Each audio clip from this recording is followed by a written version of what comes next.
Hi everyone and welcome back. In this video we are going to be taking this pine table, solid pine, and this is another customer job. She wanted me to update it. She loves the table, it's of good quality and it's made by a company called Ducal, which was quite popular for pine furniture here in the UK.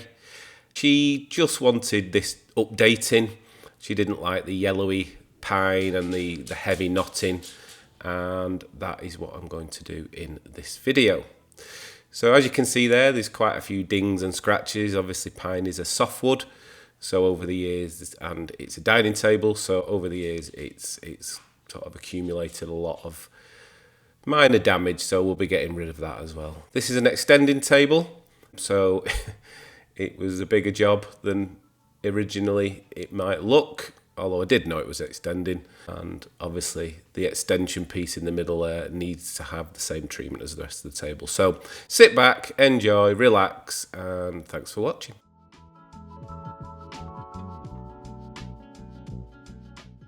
As always, I start each job with a thorough clean of the piece, and it's just something that I do.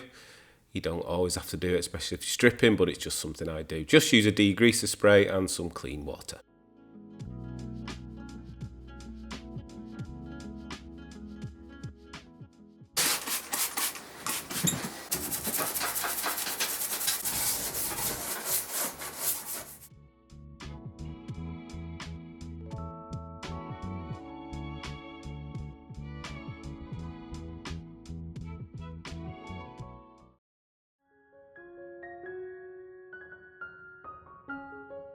For the design that I'm doing on this piece, the tabletop has a different finish than the base, and the tabletop needs to be taken right back to the bare wood.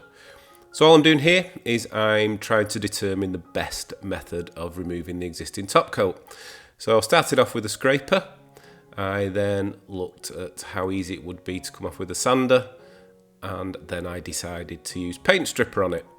Now this paint stripper, I've had a lot of good results with this, and as you'll see in a second, I apply it how I always apply it, liberally, leave it for 15 minutes, but unfortunately I didn't get great results with removing the top coat, so I then moved on to a different method.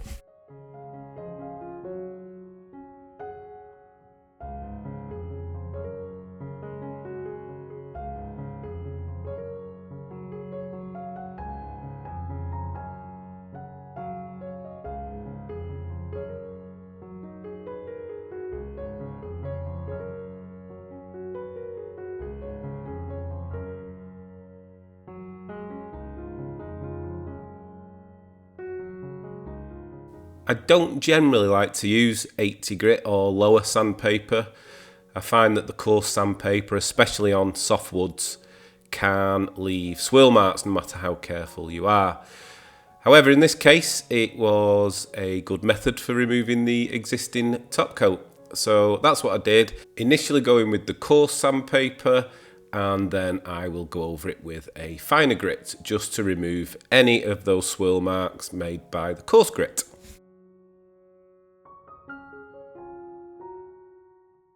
The beauty of this being solid wood and not a thin veneer is that you can be relatively aggressive with the sanding to remove any of those scratches and dings that I mentioned at the start of the video.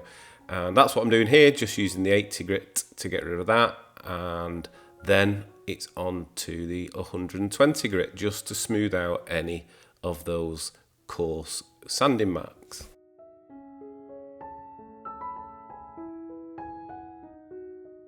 I've done it time and time again where you add your wood stain onto your bare wood and then you notice swirl marks. So this is what I do just to try and see if there are any scratches from the sanding before I go any further.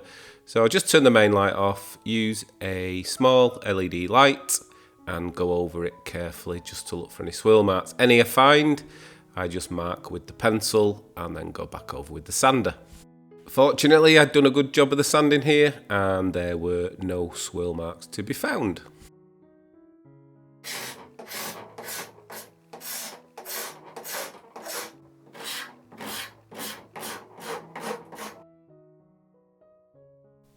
I'd just like to take this opportunity to say a massive thank you to everyone that supports the channel. I'm absolutely blown away by the comments and the positivity from you all, and it's very, very much appreciated.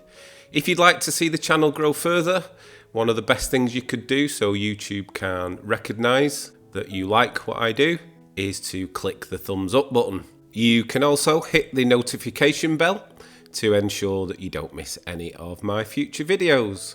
So once again, just a massive thank you from me, and I hope you keep enjoying the content that I put on, and please feel free to comment.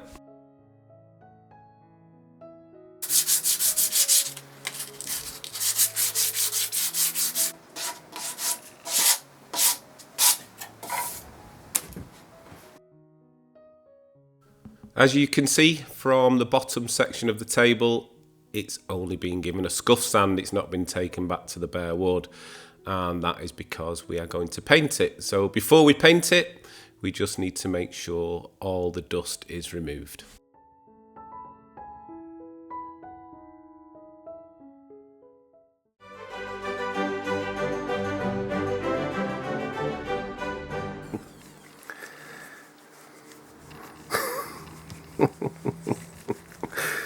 Oh Daisy, I need to get stuff done, don't I?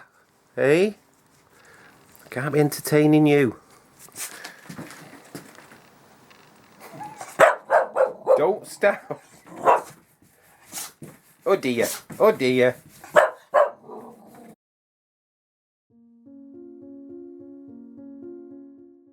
Before I paint the base of the table, I'm going to treat it to a coat of stain sealing primer.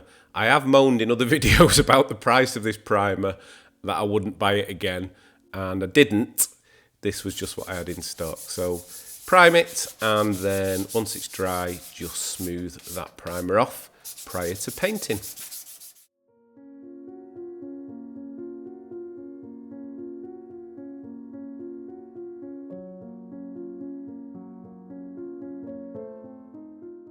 As you'll know if you watched my other videos, when I paint, I tend to use a spray gun.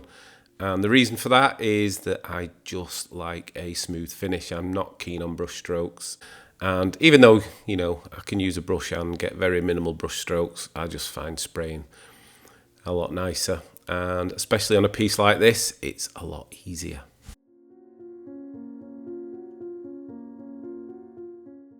I'm just using a little artist brush here just to touch up some of the areas where the spray didn't get in, and I didn't want to force the paint in with the sprayer because you will get paint runs. I could have sprayed the side here by masking off all the tabletop, but I just found it easier to do it with a brush. Just be nice and careful to minimise the brush strokes, and any overlap there I can just simply sand off once it's dry, and I just find that's an easy way to do it.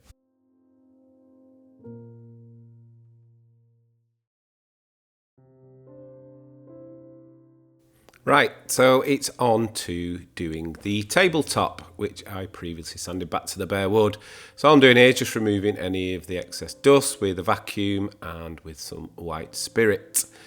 And my initial thought with this was that I wanted it to start off fairly dark, and then I was going to lighten it up. So I applied some teak wood stain to the bare wood, and then on to the next step. What I will say at this point is that stay tuned, because I made a big mistake, and you will see that shortly.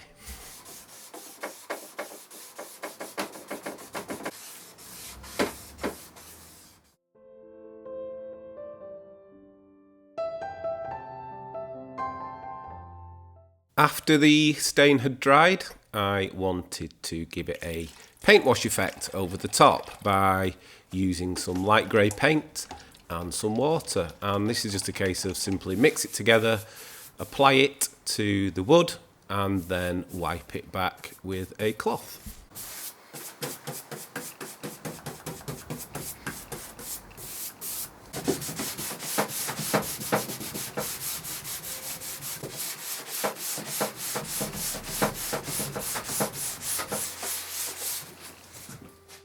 One of the reasons I stained it prior to washing it with the paint is I wanted some of the brown tones to show through, and I was really pleased with how it came out, although it didn't stay like that for long.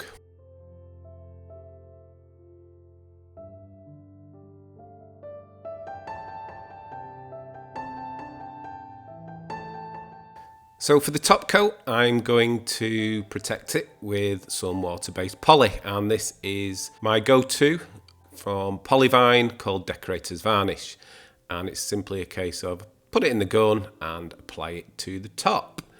And I've done this 1,000 times, well, probably not 1,000 times, but I've done this many times and never had a problem until now. And here comes that problem.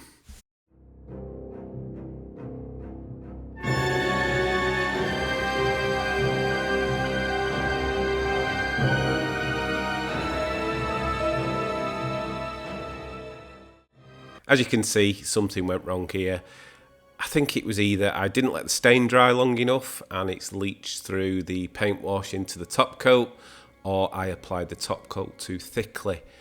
And I had to let it dry and sand it back, and unfortunately that sanded off all the paint wash. So I decided that the stain might be a bad idea, and then I just did another paint wash without the stain and give it another coat of top coat. It seemed to work okay, but you be the judge of that in the final reveal.